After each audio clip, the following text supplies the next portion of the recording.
नमस्कार। अनय साहित्य क्लासेस में आप सभी का बहुत बहुत स्वागत है। आज की कक्षा में आप लोगों को हम शब्द पढ़ाएंगे।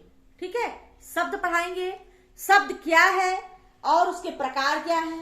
वैसे तो आप जानते हैं शब्द वर्णों के मेल को शब्द कहते हैं। वर्णों के मेल की सार्थकता को शब्द कहते हैं कि जिन वर्णों के मेल से जो शब्द बने उसका कोई अर्थ हो, वो क्या कहलाते हैं?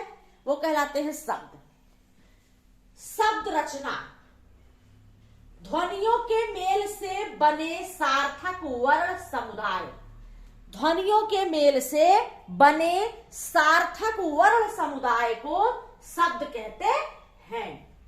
सामान्यतः शब्द दो प्रकार के होते हैं। कितने प्रकार के होते हैं? दो प्रकार के होते हैं। पहला है सार्थक शब्द, दूसरा है निरर्थक शब्द। सार्थक शब्द किसे कहते हैं? सार्थक शब्द वह शब्द है जिसका कोई अर्थ हो, जैसे पानी, खाना।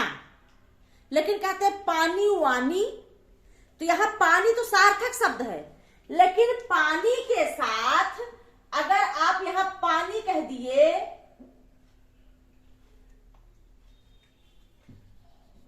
पानी कह दिए और कह दिए वानी, तो पानी तो सार्थक शब्द है, लेकिन वही वानी जो है निरर्थक शब्द है। जैसे आप कह दिए खाना, खाना वाना खिलाएंगे, तो वाना क्या है? वाना जो है निरर्थक शब्द है। जैसे आप कहें लोटा, लोटा, लोटा क्या है? सार्थक शब्द है। कह देंगे लोटा ओटा, तो ओटा जो है ये सार्थक शब्द, निरर्थक शब्द है। तो हम ध्यान नहीं देते हैं और हम ऐसे कई सार्थक शब्दों के साथ निरर्थक शब्द प्रयोग करते आते हैं। तो ये इस प्रकार से आपके सार्थक और निरर्थक शब्द दो प्रकार के होते हैं। शब्द क्या है? वर्णों के समूह, वह समूह जो सार्थक अर्थ निकालते सार्थक होते हैं। वर्णों का वह समुदाय शब्द कहलाता है जिनकी सार्थकता होती है। तो सार्थक शब्द और निरर्थक शब्द हमने आपको बता दिया कि सार्थक शब्द और निरर्थक शब्द में क्या अंतर है। पहला है उत्पत्ति की दृष्टि से शब्दों का वर्गीकरण। पहले हम आपको यहाँ इस कक्षा में ऐसे शब्दों का वर्गीकरण एक ग्राफ बनवा दे रहे हैं, फिर धीरे धीरे आपको इसमें हम पढ़ाएंगे। तो आइए देखते हैं उत्पत्ति की दृष्टि से शब्दों का वर्गीकरण।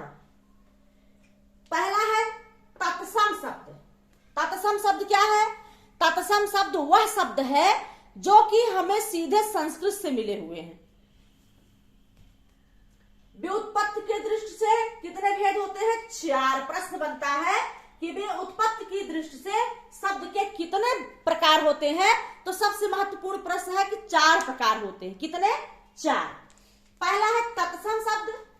तत्सम शब्द क्या है? जिन शब्दों को हम जो शब्द सीधे संस्कृत से हिंदी में चले आए हैं वो तत्सम शब्द कहलाते हैं।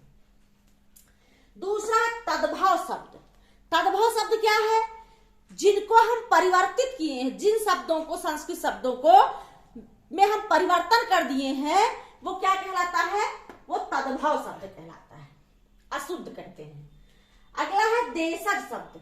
देशज शब्द जो कि देशी ग्रामीण अंचल के शब्द हैं, जिनको हम प्रयोग करते हैं, वो देशज शब्द कहलाते हैं। विदेशी शब्द क्या है? जो कि विदेशों से आए हुए शब्द हैं। अरबी है, फारसी है, उर्दू है, तुर्की है, ठीक, तो पुर्तगाली है, डच है, फ्रांसीसी है। तो ये शब्द जो विदेशों से हमारे शब्द भंडार में आए हुए शब्द हैं, वो क्या कहलाते हैं? वो विदेशी शब्द कहलाते हैं। अब आइए दूसरा देखते हैं। रचना या बनावट के अनुसार शब्दों का वर्गीकरण। रचना और बनावट के अनुसार शब्द कितने होते हैं? 3 होते हैं। पहला है रूढ़ शब्द, दूसरा है यौगिक शब्द, तीसरा है योग रूढ़ शब्द। रचना और बनावट के अनुसार शब्द होते हैं रूढ़ शब्द, यौगिक शब्द और योग रूढ़ शब्द। तो ये आपके शब्द के प्रकार में 2 तरह के हमने आपको बताया। पहला उत्पत्ति की दृष्टि से शब्द के 4 भेद होते हैं, तत्सम, तद्भव, देशज, विदेशी।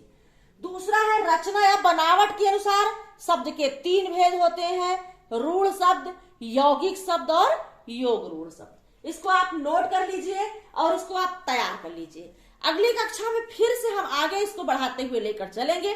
आज की कक्षा में इतना ही। धन्यवाद।